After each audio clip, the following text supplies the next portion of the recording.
नमस्कार, मैं सुरेश कुमार, इतिहास व्याख्याता। आज हम आधुनिक विश्व के इतिहास में इटली में फासीवाद का उदय के विषय में अध्ययन करेंगे। वीडियो लंबा होने के कारण इसको दो पार्टों में पढ़ेंगे। पहले पार्ट में हम इसकी प्रस्तावना और फासीवाद के उदय के कारण में पढ़ेंगे तथा दूसरे पार्ट में हम फासीवाद का जो प्रचार कार्यक्रम है, मुसोलिनी किस प्रकार से इटली का तानाशाह बनता है, उसके विषय में अध्ययन करेंगे। इटली में फासीवाद का उदय, जिसमें प्रस्तावना प्रथम विश्व युद्ध तक इटली, प्रथम विश्व युद्ध व इटली, फासीवाद का जन्म, फासीवाद के उदय के कारण, जैसे प्रथम विश्व युद्धोत्तर काल की परिस्थितियों से नैराश्य, पूर्व सहमत विजय लाभांश से वंचित होने पर क्षोभ, आर्थिक दुरावस्था से उत्पन्न संतोष, शासन की निष्क्रियता, शासन प्रमुखों के बदलाव से अनिश्चितता, राजनीतिक जोड़ तोड़ से व्याप्त रुष्टता, राजनीतिक दलों में परस्पर वैमनस्य व वामपंथी दल का उदय, साम्यवादी अव्यवस्था के विरुद्ध प्रतिक्रिया, विभिन्न वर्गीय स्वार्थ सिद्धि से व्यापक जन समर्थन, पूर्व सैनिकों व मध्यम वर्गीय युवकों का जुड़ाव, इटली की परंपरागत यौद्धिक मनोवृत्ति, अनिश्चितता के स्थान पर व्यवस्था की प्रत्याशा, यह इटली में फासीवाद के उदय के कारण थे। फिर उग्र राष्ट्रवाद व सैन्यवाद का प्रादुर्भाव, जिसके अंदर फासीवाद में युद्ध व हिंसा के सिद्धांत, भविष्यवादी आंदोलन, फासिस्ट आतंक व अनुशासन, शक्ति प्राप्ति हेतु अतर्कनापरक प्रेरणा, शक्ति संपन्न राष्ट्र का निर्माण, सर्वसत्तात्मक राज्य सृजन हेतु समर्थन, व्यक्ति व राज्य हिग्गलवाद से प्रोत्साहन। फिर फासीवाद का विस्तार व प्रचार तंत्र, जो कि नेक्स्ट क्लास में पढ़ेंगे। फासीवादी दर्शन का विकास कैसे हुआ, वैचारिक पृष्ठभूमि का योगदान, प्रमुख सैद्धांतिक स्रोत, मूल प्रकृति का प्रभाव, सार तत्व का आकर्षण, प्रचार तंत्र की भूमिका, शासन स्थापना व उत्कर्ष, जिसमें तानाशाह, संसद व ताजा अधिनायकवाद के उत्कर्ष का प्रभाव, फासीवाद के उभरते आंतरिक घटक, विवेचना व सारांश, इनके विषय में हमको अध्ययन करना है। प्रस्तावना। विश्व मानचित्र पर एकीकृत इटली का अंकन 1870 ईस्वी में हुआ। प्राचीन रोमन साम्राज्य के वैभव और गौरव का स्वयं को उत्तराधिकारी समझते हुए यह नवजात राज्य उसके प्रति मोहग्रस्त रहा। यद्यपि रणनीति पर पहल करने की अपेक्षा किसी अन्य के शिकार पर छीना झपटी करना या हिस्सा बटोरना ही प्रथम विश्व युद्ध तक उसकी विशेषता रही। इसी कारण बिस्मार्क ने इटली को श्रृंगाल की उपमा दी, यानी कि बिस्मार्क ने इटली को श्रृंगाल की उपमा दी कि किस प्रकार से शिकारी अपना शिकार करता है और शिकार करने के बाद में छोड़ के चला जाता है, तो वहाँ पे श्रृंगाल आ जाता है और उसको अपने लिए उपयोग कर लेता है। 1870 के बाद ही विदेश नीति के क्षेत्र में इटली की 3 महत्वाकांक्षाएं दृष्टिगोचर हुई। इटालियन भाषी प्रदेशों को विदेशी शासन से मुक्त करा के इटली में सम्मिलित करना, अफ्रीका में विशाल साम्राज्य की स्थापना करना, भूमध्य सागर पर इतना प्रभुत्व स्थापित करना कि उसे रोमन झील कहा जा सके। भूमध्य सागर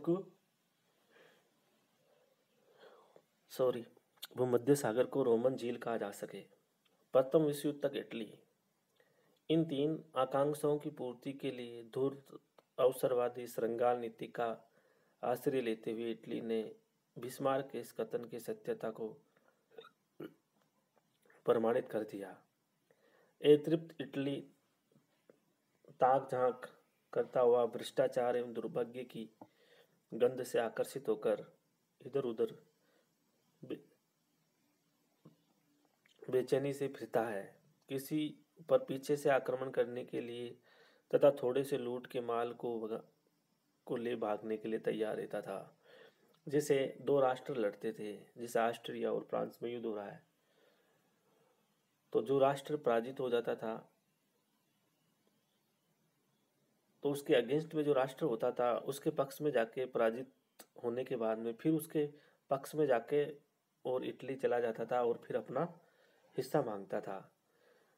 कहने का तात्पर्य है कि ये उसकी श्रृंगार नीति थी कि किस तरीके से आक्रमण, पीछे से आक्रमण करना, थोड़े से लूट के माल को ले भागने के लिए तैयार रहता था। 1882 में जर्मनी और ऑस्ट्रिया के साथ त्रिगुट संधि का सदस्य होते हुए भी युद्ध अवसर तक इटली यूरोप के दोनों खेमों, मित्र शक्तियों तथा केंद्रीय शक्तियों में ताक झाक करता रहा। अंततः मित्र राज्यों द्वारा 26 अप्रैल 1915 की लंदन की गुप्त संधि द्वारा अधिक युद्धोत्तर लाभांश प्राप्त करने के लालच में इटली ने केंद्रीय शक्तियों जर्मनी, ऑस्ट्रिया, जो कि पूर्व में इटली के त्रिगुट साथी थे, के विरुद्ध युद्ध की घोषणा कर दी। लंदन की गुप्त संधि द्वारा मित्र राष्ट्रों ने उसे विजय उपरांत ब्रेनर दर्रे तथा ब्रेनर दर्रे तक दक्षिणी टाइट्रोल, ट्रेस्ट, गोरिजिया, इरिटिया, इस्ट्रिया और डालमेशिया का एक बड़ा भाग देने का लालच दिया था।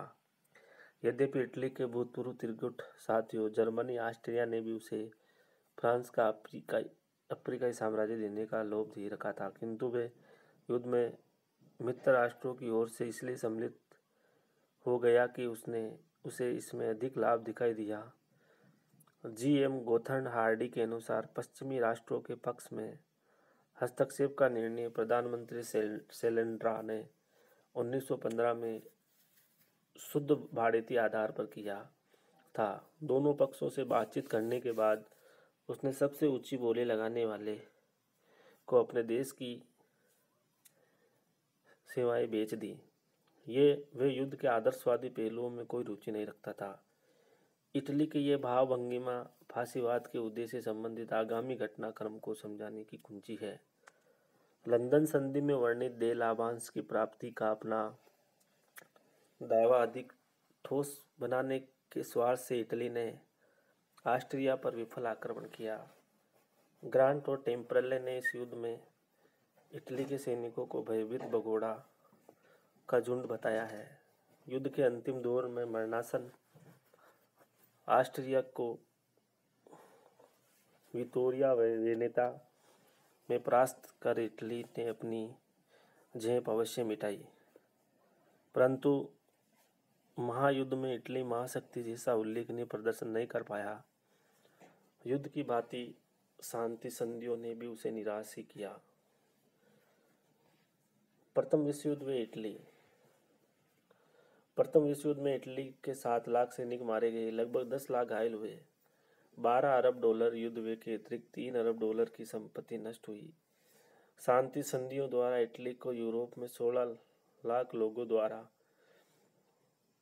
आवासित मात्र 8,900 वर्ग मील का प्रादेशिक लाभ हुआ और अफ्रीका के लीबिया व सोमालीलैंड में थोड़ा सा विस्तार हुआ। इस तरह संपूर्ण डालमेशियन तट पर हावी होने, अल्बानिया पर कब्जा जमाने, फ्यूम एवं लघु एशिया का अदालिया स्थगित करने तथा अफ्रीका के जर्मन साम्राज्य को अधिकृत करने की इच्छा पूरी नहीं हुई। 1919 के शांति समझौते से उसके अंतर्राष्ट्रीय सम्मान में वृद्धि नहीं वरन ह्रास हुआ। लंदन की गुप्त संधि के प्रस्तावित लाभांश से वंचित इटली की आत्मा बेचैन, अतृप्त व शांत बन गई। E.H. कार के अनुसार जापान की तरह युद्ध के परिणामों से उसकी तृष्णा बढ़ गई, बुझी नहीं, और युद्ध के बाद पूरी अवधि में इटली की गणना जापान और भूतपूर्व शत्रु देशों की तरह असंतुष्ट और कष्टदायी राज्यों में की जानी चाहिए। इन्हीं परिस्थितियों में वहाँ फासीवाद का उदय हुआ। फासीवाद का जन्म। इटली के फासीवाद के जन्म, उत्कर्ष व सफलता के लिए अनेक तत्व उत्तरदायी थे। प्राय असंतोष ही अच्छे बुरे सभी परिवर्तनों का जनक होता है और अवसर का लाभ उठाने वाला दक्ष व्यक्ति या समूह परिवर्तन का संवाहक बन जाता है। असंतुष्ट, अतृप्त और बेचैन इटली की भूमि फासीवाद के लिए बहुत उर्वर थी और अवसर का खाद पानी देकर मुसोलिनी ने वहां इसका पौधा रोप दिया।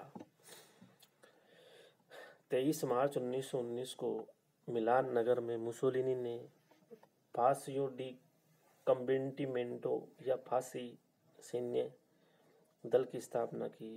फासियो शब्द लैटिन भाषा के फासेस का रूपांतर था, जिसका अर्थ है गट्टा या समूह। इस संगठन के आरंभिक सदस्यों की संख्या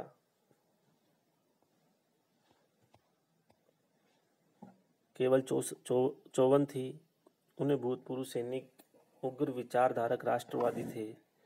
उसमें भूतपूर्व सैनिक व उग्र राष्ट्रवादी विचारधारक राष्ट्रवादी थे। इस दल का प्रारंभिक ध्येय युद्ध से लौटे सैनिकों को न्यायोचित अधिकार दिलवाना तथा उनके हितों की रक्षा करना, देश की आंतरिक नीति में कुछ परिवर्तन करना और अंतर्राष्ट्रीय क्षेत्र में इटली की आकांक्षाओं की पूर्ति का प्रयास करना था। 1919 में इटली में 22 फासिस्ट सभाएं थी, जिनमें 17,000 सदस्य थे। 1920 में फासिस्ट सभाओं की संख्या 118 हो गई।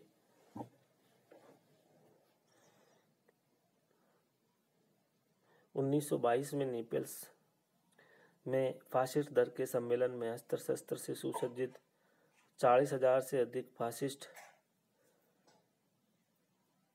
स्वयंसेवकों ने भाग लिया। 30 अक्टूबर 1922 को मुसोलिनी ने रोम में प्रधानमंत्री की शपथ ली।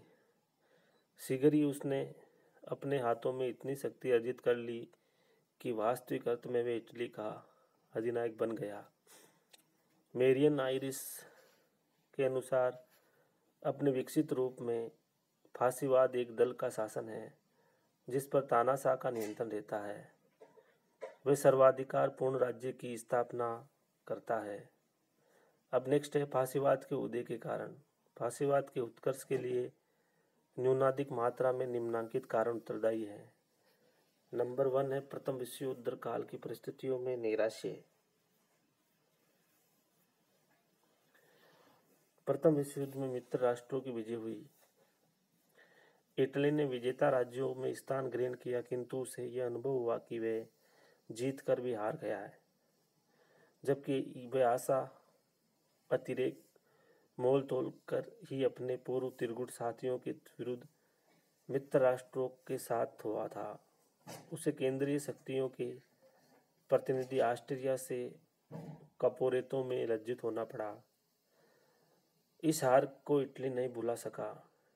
वितेरियो वेनेतो की लड़ाई में ऑस्ट्रिया को परास्त करने पर भी उसका सम्मान पुनर्स्थापित नहीं हो सका। प्रचारित कथित शौर्य गाथाएं भी नेतृत्व की सैनिक दुर्बलता पर आवरण नहीं डाल सकी। इससे उपजे नैराश्य को फासिस्टों ने योजनापूर्वक तात्कालिक शासन व शासन प्रणाली के प्रति असंतोष में रूपांतरित कर दिया और संसदीय सरकार के स्थान पर शक्तिशाली तानाशाही शासन का मार्ग प्रशस्त हुआ। मुसोलिनी ने लिखा है कि महायुद्ध की समाप्ति के बाद के 2 वर्ष 1919 व 1920 मुझे इटली के जीवन के सर्वाधिक अंधकारपूर्ण एवं कष्टदायक प्रतीत हुए हैं। पूर्व सहमत विजय, लाभांश से वंचित होने पर शोक। इटली के भूतपूर्व त्रिगुट साथी ऑस्ट्रिया व जर्मनी केंद्रीय शक्तियों ने उसे फ्रांस का अफ्रीका साम्राज्य देने पर सहमति व्यक्त की थी। फिर भी इटली ने उनके विरुद्ध मित्र राष्ट्रों से अधिक लाभांश मिलना तय हुआ था। अतः प्रथम विश्व युद्ध में इटली ने पश्चिमी मित्र राज्यों के पक्ष में हस्तक्षेप को शुद्ध भाड़ेती आधार पर किया था। आशाओं के प्रतिकूल इटली को युद्धोत्तर शांति संधियों में विजय जनित लाभांश से वंचित कर दिया गया। अमेरिकी राष्ट्रपति वुड्रो विल्सन के विरोध के कारण अफ्रीका में इटली की साम्राज्य विस्तार की महत्वाकांक्षा तृप्त रह गई और उसकी भूमध्य सागर में प्रभुत्व की आशा एंग्लो फ्रेंच अनिच्छा के कारण अपूर्ण रही। फ्यूम प्राप्त करने की आकांक्षा भी अधूरी रही।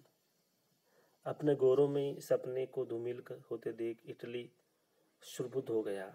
1919 के पेरिस शांति सम्मेलन में संपन्न संधि की उन व्यवस्थाओं से इटली को मर्मांतक आघात पहुंचा, जिनके परिणाम स्वरूप फ्रांस को 60 लाख आबादी वाला 2.5 लाख वर्ग मील में से अधिक भूमि प्राप्त हुई। ब्रिटेन को 90 लाख से अधिक जनसंख्या से आवासित लगभग 10 लाख वर्ग मील भूभाग दिया गया, जबकि इन दोनों देशों के साथ कंधे से कंधा मिलाकर जर्मनी के विरुद्ध युद्ध करने वाले विजेता इटली को विनियोग की तुलना में बहुत अधिक प्रतिदान ही मिला। अन्य विजयी महाशक्तियों जैसे ग्रेट ब्रिटेन, इंग्लैंड व फ्रांस को जो प्रतिदान मिला, उसके सामने तो इटली का लाभांश नगण्य था। इटली के लिए पेरिस सम्मेलन की संधि महज कूटनीतिज्ञों का जमघट बनकर रह गई। इसी संदर्भ में मुसोलिनी ने कहा कि औपनिवेशिक बोझ में से इटली को कुछ नहीं मिला। इटली वासियों ने इसे साथी राष्ट्रों द्वारा किया गया विश्वासघात तो माना ही, पर इस अपमानजनक स्थिति के लिए अपने तात्कालिक राजनेता और शासन को भी दोषी ठहराया। लैंगसम के अनुसार उनमें यह धारणा घर कर गई कि इटली ने युद्ध तो जीत लिया पर शांति को खो दिया। E.H. कार के अनुसार युद्ध परिणामों में उनकी तृष्णा बुझाने को के बजाय बढ़ा दी। इस असंतोष ने फांसीवाद के उत्थान में अग्रणी भूमिका निभाई। बुरून तथा मेमते के अनुसार इटालियंस धनी पश्चिमी मित्रों के बीच अपने को गरीब रिश्तेदारों की तरह महसूस कर रहे थे।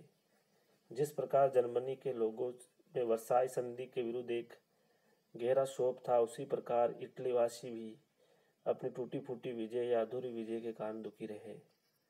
विजयोपरांत लाभांश बंटवारे में हुए धोखे का दोषारोपण तात्कालिक संसदीय सरकार पर हुआ। जन विद्रोह भड़कने लगा, हड़तालें व विरोध होने लगा। इसी अर्ध अराजकता की स्थिति में मुसोलिनी का पदार्पण हुआ। निर्बल अकर्मण्य प्रजातंत्रीय शासन के से राष्ट्रीय गरिमा पुनर्स्थापित करने की आशा से बेहतर विकल्प मुसोलिनी था, जिसने कहा कि फांसीवाद का जन्म कार्य किए जाने की आवश्यकता के कारण हुआ है। आर्थिक दुरावस्था से उत्पन्न असंतोष। आलोच्य अवधि में इटली आर्थिक दुरावस्था से त्रस्त था। प्रथम विश्व युद्ध में उसका व्यय उसकी क्षमता से बहुत अधिक था। यह व्यय विजय लाभांश की प्रत्याशा में विनियोग के रूप में किया गया था। इस विश्व युद्ध में उसकी कुल 15 लाख अरब डॉलर की क्षति हुई। इस विनियोग की तुलना में प्राप्त प्रतिदान कितना नगण्य था, पहले ही दर्शाया गया है। इटली आर्थिक रूप से बहुत समृद्ध देश नहीं था। युद्ध से उसके स्रोतों पर अत्यधिक बोझ आ पड़ा। सेना से मुक्त लाखों लोगों के लिए आजीविका का प्रबंध असंभव था, क्योंकि उद्योग निरुत्साही थे। विदेशी बाजार बंद हो गए, पर्यटन व्यवसाय प्राय निश्चल हो गया और विभिन्न देशों के प्रतिबंधात्मक विधान के कारण प्रदेश गमन भी कठिन हो गया। बेरोजगारी एक विकट समस्या बन गई। सैनिक कर्मचारियों और सैनिकों की विधवाओं को पेंशन देने तो काफी धन की राशि की आवश्यकता पड़ी। इससे बजट असंतुलित हो गया। बजटीय घाटे ने आर्थिक स्थिति पर प्रतिकूल प्रभाव डाला। खाद्यान्न का मूल्य तेजी से बढ़ा। महंगाई की पराकाष्ठा से जनता विचलित थी। आर्थिक पतन से उद्योग धंधे अव्यवस्थित हो गए। इटली की मुद्रा लीरा का मूल्य 70% से अधिक गिर गया। इटली की मुद्रा का नाम येरा है, जैसे जापान में येन चलता है, ठीक है ना, उसी प्रकार से भारत में रुपया चलता है। अत्यधिक जनसंख्या, सीमित संसाधन और आर्थिक स्तर में भारी भेद से इटली का आर्थिक स्थिति गंभीर हो गई। उक्त परिस्थितियों में समाजवादियों के प्रोत्साहन से हड़ताल, कारखानों पर श्रमिकों का आधिपत्य, भूमि पर कृषकों का अधिकार जैसी प्रतिक्रिया हुई। यद्यपि प्रबंधकीय कौशल के अभाव में ये प्रयोग असफल सिद्ध हुए, परंतु ढांचा तो चरमरा ही गया। ऐसी चरमराती अर्थव्यवस्था ने फांसीवाद को ऋणदाता केवल ग्रहण करने में सहायता दी। नेक्स्ट है शासन की निष्क्रियता। हम पढ़ रहे हैं फांसीवाद के उद्देश्य के कारण, जिसमें शासन की निष्क्रियता। इटली की संसदीय सरकारें भ्रष्ट, एक कर्मणी एवं नक्कारा सिद्ध हुई। वे युद्धोत्तर आर्थिक व सामाजिक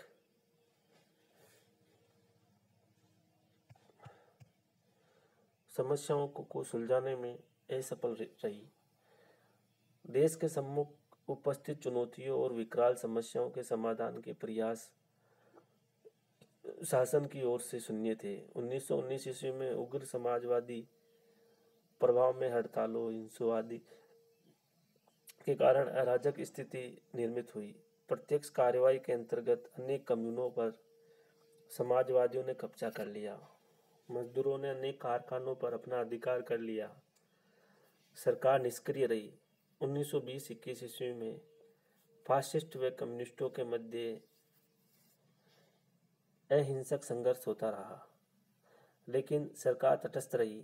लैंगसम ने सरकार की दुर्बलता या साम्यवाद के अंत की प्रत्याशा को हस्तक्षेप का कारण माना। सर्वत्र अराजक अशांति व्याप्त थी जो दिशाहीन सरकार के नियंत्रण के बाहर थी। ग्रांड और टेम्परेले के अनुसार मंत्री अशक्त और भीरू बनकर दुर्बलता से ताकते रहे हैं। साहसी नेतृत्व में से स्थिति नियंत्रित हो सकती थी, क्योंकि सेना पूर्णतः सरकार की भक्त थी। तात्कालिक सरकारों की चतुराईपूर्ण तटस्थता उनके लिए आत्मघाती सिद्ध हुई। अक्टूबर 1922 में मुसोलिनी की धमकियों से निपटने हेतु प्रधानमंत्री फेक्टा ने मार्शल लॉ लागू करने की अनुशंसा की, जिसे शासक ने स्वीकार कर दिया। ये शासन की एककर्मण्यता का ठोस प्रमाण है। इसके विपरीत प्रारंभिक फांसीवाद की अस्पष्ट विचारधारा की सशक्त भावात्मक अपील थी। आज विचारों के लिए नहीं, कार्य व कदम उठाने का समय है। मार्गरीटा सरफराती नामक लेखिका ने मुसोलिनी की जीवनी लिखी है, जिसमें वे लिखती है कि फांसीवाद के नेता मुसोलिनी गर्वोक्ति से कहते हैं कि फांसीवाद के पास कोई सैद्धांतिक विचारों का शास्त्रागार नहीं है। इसमें सिद्धांत कम और क्रियात्मकता अधिक है। सर्वविदित है कि इस परिदृश्य में किसी भी राष्ट्र के लिए असहाय शासन तंत्र के स्थान पर सशक्त कुशल नेतृत्वकर्ता अति मनमोहक रहेगा। शासन प्रमुख के बदलाव से अनिश्चितता।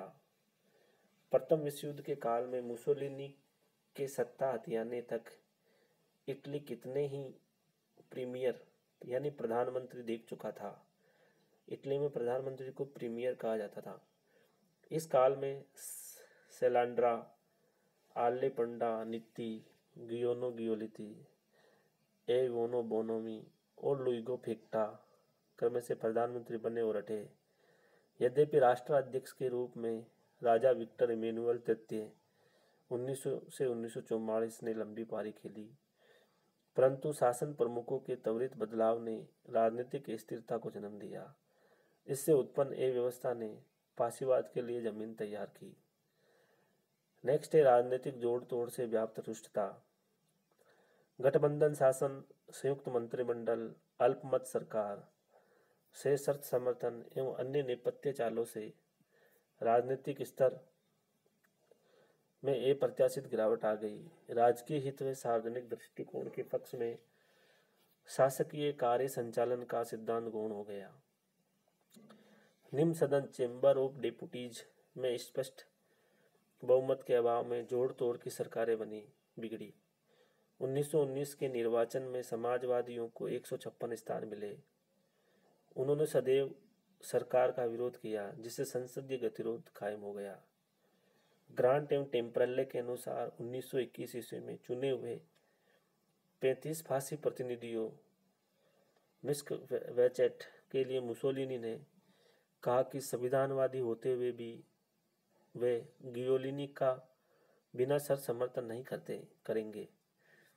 लैंगसम के अनुसार उसी दौरान संविध सरकार बनाने एवं उसमें एक विभाग का दायित्व मुसोलिनी को देने की भी चर्चा चल रही थी। यद्यपि स्वयं मुसोलिनी ने यह आमंत्रण अस्वीकार कर दिया और कहा कि वह इस दूषित राजनीतिक वातावरण में सेवा प्रवेश नहीं करेगा। इन गतिविधियों ने प्रजातांत्रिक पारदर्शिता को इतना धूमिल कर दिया कि राजनीतिक स्थिति हास्यास्पद हो गई। इस प्रकार हमने इटली में फासीवाद के उदय की ऐतिहासिक पृष्ठभूमि और उदय के कारण का अध्ययन किया। धन्यवाद।